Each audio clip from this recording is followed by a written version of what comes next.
Hello and welcome to Season 4 of On the Irregular with me, Java Berry. In previous seasons, I've chatted to women from all walks of life about their unique creative journeys, how they got here and how their story has shaped their creative process. For this season, I wanted to specifically explore the way in which grief informs the creative process, how transformative it can be, and how it weaves its way through our lives in many tangled ways, how it manifests in our work, and how we navigate the endless twists and turns. I cannot wait for you to hear these conversations. Each one moved me in a profound way, and often made me laugh and cry simultaneously. Thank you so much for being here. Welcome to On the Irregular Season 4 on creativity and grief. In this episode, I talk with autoethnographic artist Hannah Turlington. We talk about her growing up as a people pleaser, training as a teacher despite wanting to study textiles, eventually becoming a textile designer and realising it was no longer what she wanted. We talk about grieving the person that she thought she would one day be, coming to terms with not being able to bear children, and her experience of the adoption process. We also talk about her work with a creative mentor, and later, Hannah was kind enough to share some of her pieces of writing with me. Welcome to my conversation with the no longer people-pleasing Hannah Turlington. A gentle warning, this episode contains swearing. Welcome, Hannah, to this episode of On the Irregular. Thank you so much for joining me and agreeing to share your story. It's lovely to meet you. Thank you for having me. Thank you. Wonderful. Well, let's start off at the beginning. If you'd like to tell me a bit about your background, where you're from, and then we can go from there. So I was born in 1978, and I would say that I have been people pleasing since 1978. I was a very good sort of child, and I made my first cup of tea at the age of 6, and I think Mum and Dad rubbed their hands together and thought, that's it, we're made, yeah. So I was quiet, and I never really said anything at school. I was always happy to kind of take a back seat. I suppose I conformed to what people kind of expected. I got to 18, and it was time to go to university and all of that. And I wanted to go and do a surface pattern and textile design degree. And my dad said, no daughter of mine is going to get a degree, going to go and get a proper degree. So I've got a BSc in archaeology, oh, wow. Which, I did proceed to drink most of my way through. So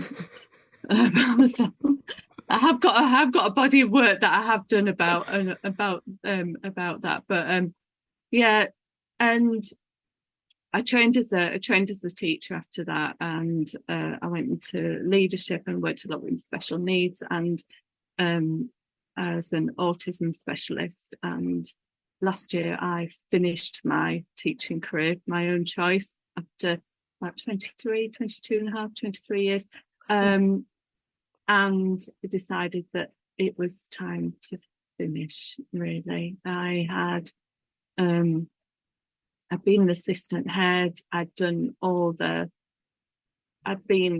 in the end, I kind of got a lot of high level cases, and it's not that I couldn't do it anymore. It's just there was something in me that was sort of calling to me to stop.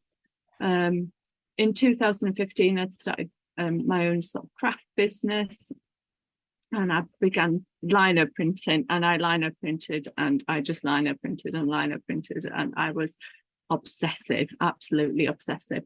If something was sat there, I would lino print it, but it was proper obsession. And through that I developed my own wallpaper and my own fabric and things like that.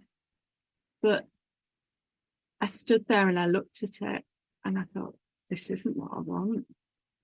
This isn't what I want. This wasn't sort of feeding me. This wasn't what I thought it would be.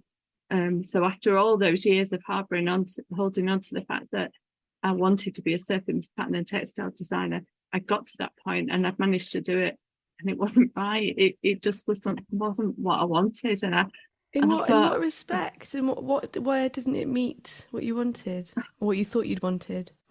I think that I had become a deeper person. I'd sort of realised the sort of person I was. I got married, my husband and I, we got married in 2002, and so I think it was 23 and he was 21, we got married, so we've been married nearly like 21 and a half years now, so it's like putting in some time. And we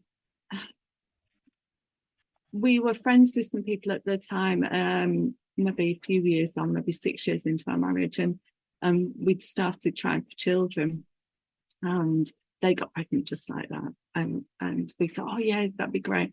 So having a conversation about what would happen when we both got pregnant, blah blah blah.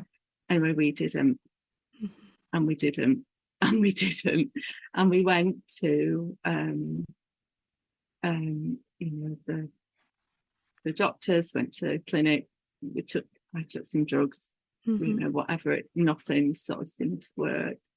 Made a conscious decision that we weren't going to go for IVF, so we didn't do that. So rather than kind of sitting with that and accepting that and kind of healing with that, I'm talking about this very sort of with hindsight, we sort of went on and we got approved for adoption, and that was really difficult, in that it's quite a quick process, and very quickly, we got a baby. It's not a baby now, it's nearly 17, 6'7", and then we got another one, and then she's 15, nearly 16. Oh no, 16 next year. And and it happened really quickly. So there were all those things that happened that we never sort of really dealt with. And so while I worked as a teacher, and while I was solving everybody else's problems, I didn't have to deal with all of the grief that I was holding, and the loss that I was holding. And I think that I'd been putting on a bit of a Disney smile, and I put on a pair of high heels, I put on a suit, I'd totter off down the corridor, still managing to pick up a bit of pace with a lanyard on and a pair of high heels, and I'd go and remind somebody that their uniform wasn't put on in the right way or whatever. But and that was sort of a persona, and nobody really sort of passed that sort of persona. So when I knew that I needed to stop, I went down. I kept dropping my hours. So where what I thought I wanted in my creative practice, in what I wanted in my sort of life or for my career, I'd changed from that person that was 18 because of the things that had happened. And all at the same time, there were other things that happened in that, we lost friendships, we lost, there's my mum and dad's relationship broke down after 40 years of marriage, and all of that has a massive impact on you, and it really makes you kind of unpick what the sort of person that you thought you were. So I've been thinking about it since we sort of started emailing, and trying to think that it's about the grieving for the loss of the person that I thought I would be, and for the dream that I thought I wanted or I thought I had. So I was never going to be that person that I thought I would be when I was 45 at the age of 18. I'd changed because life happens, and all those marks that happen on you, and all those sort of traumas, all that sort of loss changes you, and you realize that what you thought you wanted isn't actually it. So in 2019, my lino printing had turned into kind of self-portraits more, but they weren't self-portraits. So they were self-portraits of my inner, of my soul, I think, really.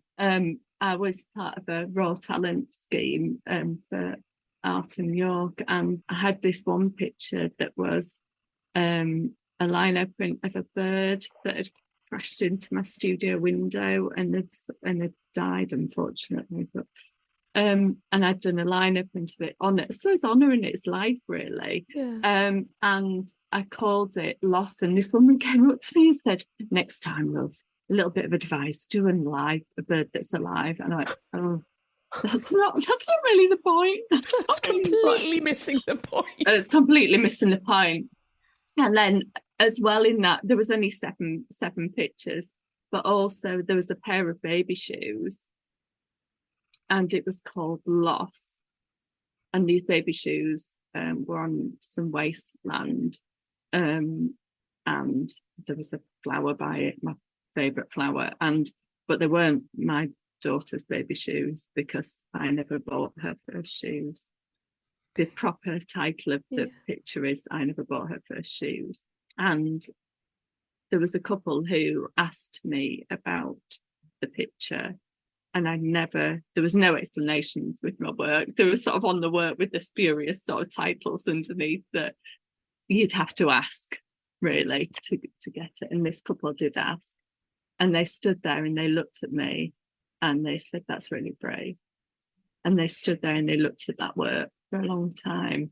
And I don't know whether it was that or whether it was other things, but all these little things kind of led up to the point where I am now.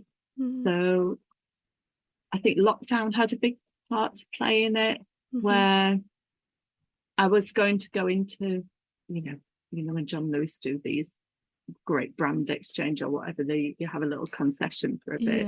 I was going to go into the one in York before they closed it down, and have my fabrics there. And I had some, I'd worked with somebody who designed some skirts using my fabric and all those things. And that was probably the best thing that happened to me. I've lost a lot of money in the ridiculous things. Or they weren't ridiculous at the time that I bought into, such as, wallpaper and developing fabric and all the of kind that. of retail angle. And making products. Yeah. And actually the products, that wasn't right. It's interesting what you were like, just going back onto kind of the timeline of you saying that you wanted to study textiles but were actively discouraged from doing that, so went off and did the quote unquote sensible thing of archaeology and then training to be a teacher, but then did eventually come back to textiles, the printing, the things like you said that you thought that you wanted, and but then found that it didn't meet what you thought, that your expectations of what you thought that you would be, what you wanted. But you were still in that moment being true to yourself, even though it wasn't right then, wasn't exactly what you felt that you needed or that expressed who you were at that point. There's still huge, like, you still went back, you still revisited, and you held on to that core part of you. So there's still some truth in that, even though, if, like you're saying, that possibly your output wasn't exactly what you'd expected you would want, say age 18, but the fact that you were able to go back, take that, pull that into your life, and then through that kind of go further and explore more is beautiful. And I guess that's the thing, is that even though it wasn't, you keep on saying it's not what I expected, not what I thought, but it was still it was still connected. It's still connected in a way to those dreams and loves that you felt when you were younger. Of course, like, we can't project who we think we're going to be in, when we're 40 or 45, but there's still a kernel of that there, isn't there? And without you having created these products, like you say, that the skill that will have, that you will have, mastered, and then where it's taken you on, that's the creative journey, I suppose, isn't it? Yeah, pulling into it. Yeah. And even when I think back onto, I've got some fabric called Pollination, and the irony of it is that it's all around the bee pollinating the echinacea, and the irony of it is we've never, the infertility and that sort of parody between that. It's actually quite dark in itself as well. But you don't think, this is the thing, it's only when you reflect do you see the importance of your work. Does that make sense? Yeah. I feel, and where I am today, I suppose, is because of that pause in lockdown and making that active decision to work with an art mentor, which I have done for nearly 2.5 years. Oh, that's interesting. Yeah, and she's been really supportive and encouraged me to really excavate and believe that what I have got to say is important. Yeah. And how did that come about? How did you find your mentor? She was recommended to me, and I had to have a meeting with her. It's all done on like FaceTime. Never met her in real life, but she lives down south. But she had to get that feeling from me whether she would be able to work with me. Of course, yeah. But even now, she'll say, she'll talk about how she believes in me, even when I don't kind of believe in myself. I think it really improves my resilience. I think really working with somebody else. She's not saying there, Hannah, it doesn't matter, but it's just, thinking of a different approach and this way to go, really, and encouraging me to follow what I want to do rather than conforming to what other people want me to do. It's interesting, the word conformity, I feel like has come up quite a bit in pieces that you've written about your work, it's interesting that you've started off this conversation talking about being a people pleaser all your life, and so it feels like it is a very present theme in your work, that challenging that within yourself and the expectations that you maybe feel are put on you. Do you know, I didn't realize that I was such a conformist. I'd been sort of conditioned to conform until I read. I've got a bit of an obsession. I get obsessions with things, and I like collecting dead stuff, not like dead birds, but like dead plants and bits of twigs with lichen on. And so lichen was a bit of an obsession. So I know you shouldn't, but I did go with the scalpel, taking a little bit of lichen, got some in a box that I keep for reference material, as you do.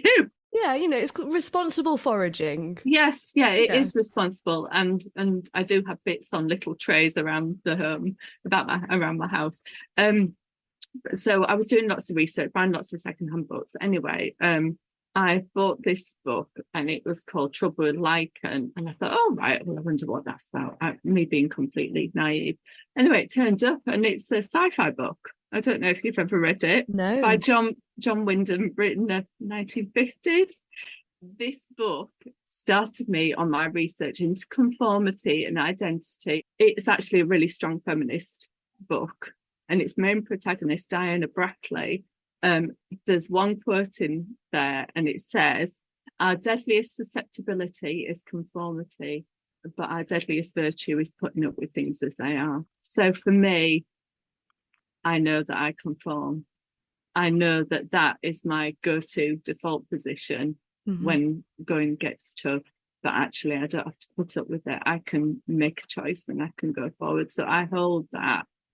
Yeah. So, because like from what I've seen of your work and read about it, is you describe your approach as autoethnographic and, very much drawing on your life and exploring these different things of conformity and grief and motherhood and your experience of not having biological children, and that's a lot. That is a lot. There's a lot of really huge, big themes.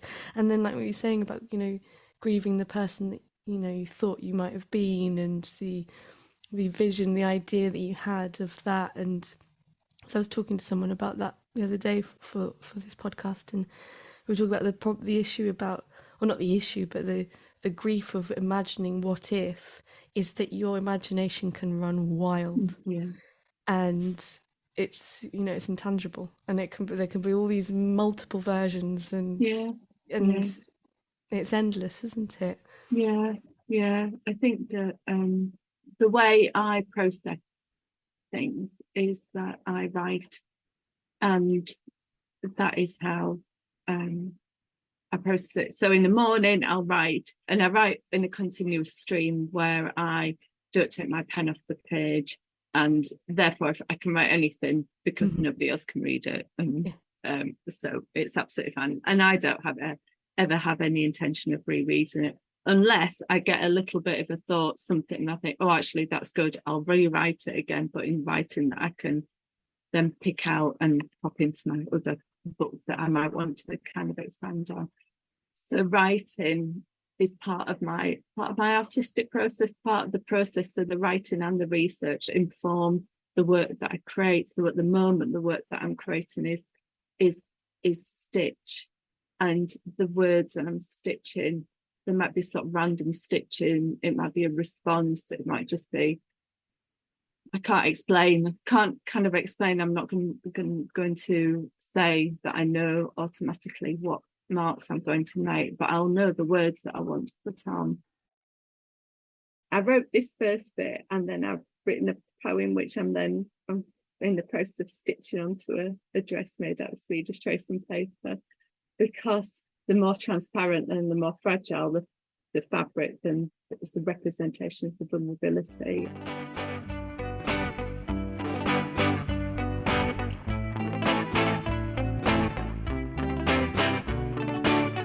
The words we speak to ourselves are so harsh. They tear through our souls with every utterance, every thought, every murmur. When we soften our words, they soften into our soul, reveal our vulnerability, and enable us to see the beauty of the world, the beauty of us, and enable the world to see our beauty. The words I speak are so unkind, each one lacerating my very being like a knife, each one hacking away with its serrated edge, dancing between self-hatred and love. I breathe into acceptance, I breathe into kindness, not daring to stay longer than I can, as my dance with disappointment, loathing has lasted a lifetime.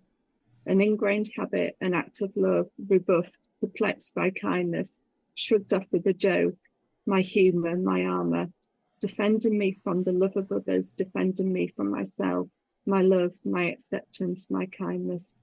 Questions I ask, statements I see, rhetorical or not. Love me, hold me, mend me. I ask them not to you, I ask them not to others, I ask them to myself as a reminder of what to do when the darkness, doubt and hatred creep into the waking hours. When the overwhelm of not being enough crushes them, I hold on to them and repeat, hold me, love me, mend me.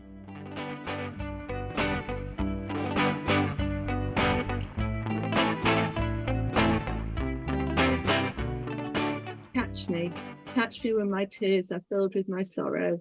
Hold me when my self-worth is on the ground. Keep me safe when the nights are long and the demons threaten their torment. Save me from drowning when the seas of grief swell their tides. Need me to be only me when the doubts of my purpose loom over me. Want me to be all that I am and nothing more. Mend me when the bruises show through my clothes and hide me away. Love me as I am when the face in the mirror is unrecognizable. Love me when I'm raging as I betray myself again. Love me when I'm spent and my mascara is crusted around my eyes. Love me, just love me.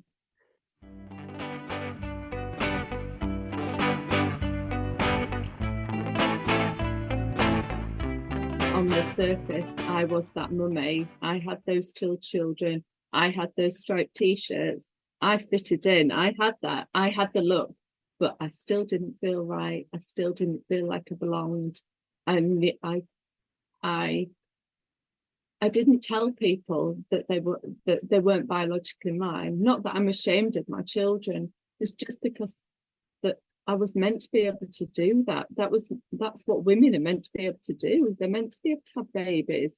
And even though I put the uniform on, I didn't feel right. I couldn't join in about breastfeeding. I couldn't join in about waking up in the night. I couldn't join in about all of these other things. And I felt I've missed all of those hours, all of that year, that first year. And it's really hard to sort of explain that I thought I'd be able to have it all, and I haven't. I researched a lot into about the perceptions of women who didn't have children, even in today's culture, and I think it's Sudan or Uganda, and they're ostracized from the tribe if they're unable to have children. And the word barren has got such negative connotations. Oh, God, yeah. And you look at early medical, where all the men were doctors and there was no women, and there is such negative connotation that people were identified as witches because they didn't have it. So it's always had a really negative thing. And you look to the 1980s where women in power said, well, they didn't have children. And even when Theresa May got into was prime minister, somebody made a negative comment about her not having children. But because I've experienced that, because that's been part of my life, that is the way that I am today. And it isn't easy. And my husband and I have had to really, we've only really just not long ago kind of confronted the fact, the grief that we should have dealt with back when we were going through the process. And that's not sort of dealt with. The expectation on the couple or people adopting is that you are there to mend the trauma of those children, but no one ever talks about you mending yours. Of course. And the grief and the loss that you've already felt. It's all about the next stage. So if you don't sort of work on that, then things sort of crumble. Yeah, and like you said, and like once you're in the place of being a parent, a carer, carrying on work, life, how do you kind of catch up with that grief? And and it extends and it comes out in possibly unexpected ways, and it can, I guess, can be harder to unpack with time. But then it's like is there ever the perfect circumstance to deal with grief? I suppose it's or not even deal with grief, start the process of grieving when life is so busy, and so full on, and like you say, so much of expectations put upon us and that we expect from ourselves, and to allow that space it's really, really, really hard. It is hard, isn't it? And I think that when I started working in a different way, moved away from liner printing, and my work was quite urgent and it was sort of unrefined, and I just write on wood panels, and one of the things that I write is that grief never goes, it lies dormant. And I had my work on exhibition, and on a Sunday I had to go and curate it myself. I had to go and steward it myself, and this group of women came in, and this one woman took absolute umbrage to it, and she said, "You can't write that. That can't be on there." And she just kept going on and on how that was an awful thing to write and it shouldn't be there, and actually it doesn't ever go away. It just sort of sit there in the background, and it's not a linear process. It's through a series of rituals that kind of chip away at the intensity of it. But it's always there in the background, isn't it? Kind of waiting to sort of resurface. And it's and you'll know yourself, don't you, that it could be a word, a smell, an action, a reminder of anything of what was once there, and that processing it, it really does take that training to absorb yourself back in a ritual that's going to hold you and keep you safe in that, isn't it? While the grief has come back and risen up again. mentor, she said to me, parenting is one big grieving process. And I think it is, because the last time they hold your hand, you know, and the last time they want you to, they seek you out for a cuddle, or the last time they say hello when they come in through the door. And that's the thing. I think the difficulty is when you have adopted children, or maybe it's just me, always sort of waiting for them to go. There's always that loss in waiting in the background. And down where I live, there was this one tree, and it had this black bag in the tree branch kind of stuck there. And I drew these abstract pictures of paintings, and there was this black thing, and it's almost as if that loss in waiting is there. And it's when they, at any point, they could say, I don't want you anymore, I want my biological family. And I would never stop them. I would always support them to go and find them, or make that contact when they're ready and when they're old enough. But it's just that you can be rejected. Yeah. And that's really hard. Yeah, that's a huge thing to carry always at the back of your mind. And maybe not everybody in my position feels that way. And maybe because I'm quite sensitive, and I'm kind of embracing the fact that I'm a thinker, and that I'm not so worried now about being vulnerable and being really honest about how I'm feeling. Because before I used to mask it, put some lipstick on, you know, Disney smile on my face. I could cope with anything, you know. Any member of staff, you know, having a meltdown, I'd be there smiling, I had to sort it out, you know. But and my mum said to me, she said, I worry that you're always so sad. And I said, I'm not sad. I would be sad if I didn't do the work that I do. Yeah. And I'm not a sad person. I'm just being honest, and I'm being vulnerable and sharing my own thoughts so that people can connect and enable them to be vulnerable. Because isn't that what being an artist is? It's about making connections with people and enabling them to feel safe enough to share their own vulnerability.